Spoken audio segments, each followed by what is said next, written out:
¿Crees que abril es solo primavera? Estás a punto de ver su lado más salvaje.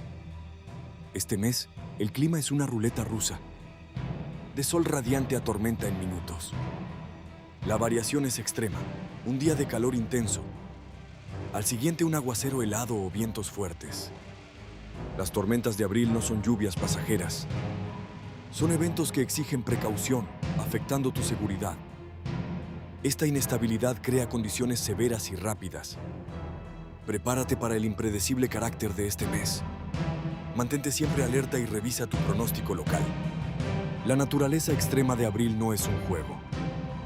Para protegerte mejor, haz clic en nuestro siguiente video.